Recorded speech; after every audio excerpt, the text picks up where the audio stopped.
This is one of the prettier, more outstanding vineyards that we farm here in Russian River. It's 12 acres, 6 different clones, about 2 acres of each clone that were selected by the winemakers prior to planting here in the heart of Russian River. And what makes this site unique is that it's perched on good elevation overlooking the laguna. The terroir is definitely affected by the elevation changes, the closeness, the proximity to the actual laguna.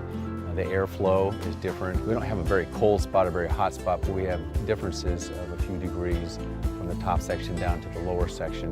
The unique climate that we have here makes for outstanding grape growing wines. We have a great relationship with Lindsay and all the people here at Martin Ray. They're right across the street. If we have a question, they can walk out, or if they need to get away from the winery and they want to walk to the vineyard, they can come out and take a look around and text us or chat about that. So that makes it very rewarding to work with the winery. And Lindsay's been great to work with. She's very straightforward, knows what she likes. Having a super direct line has been incredibly helpful, and getting feedback too from the vineyard, and then likewise getting feedback about the wine and what we might look forward for the next vintage depending on how something performed. Jim took over the management of the vineyard after it had, been planted and established. So he did a lot of work to help with the uniformity of this vineyard and make sure that it was up to its full potential, especially the incline that it's on, the huge difference of clones that we have, the different blocks. The rows, for the most part, are planted north to south. So we have a morning side and an afternoon side, which is ideal for the fruit so that it doesn't get scorched the whole time if you had an east-west planting. It's on Gold Ridge soil, which is the most predominant soil type in Russian River. As you get down closer to the laguna, you get a little more alluvial soil, a little more clay component, which will change the growing habit.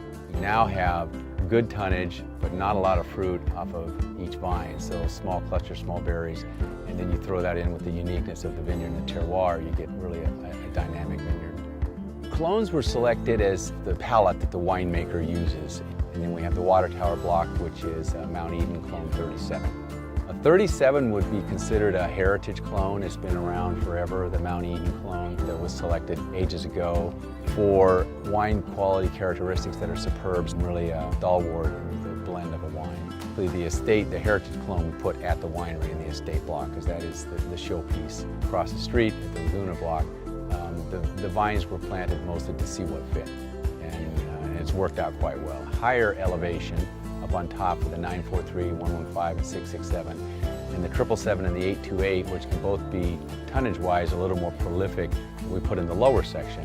And it's also a little cooler down there as well, which we felt the heavier producers might need a little longer time to ripen.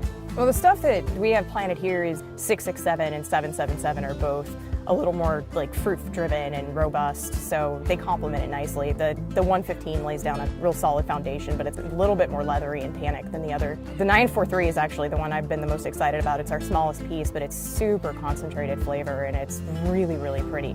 And then, of course, we have the clone 37, which is our heritage clone. It's the only one that doesn't fall under the Dijon category.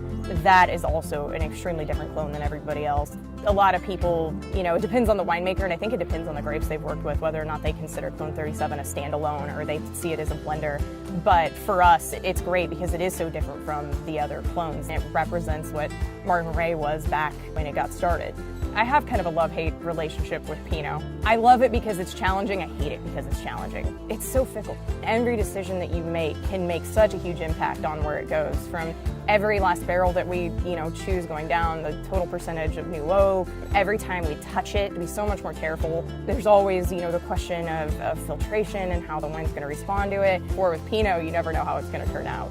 The mountain Pinots they're more tannic, they're more stalwart, they're just big and meaty, and the stuff here, it can be, depending on your clone and where you're coming from, but a lot of the style in Russian River is more delicate and pretty.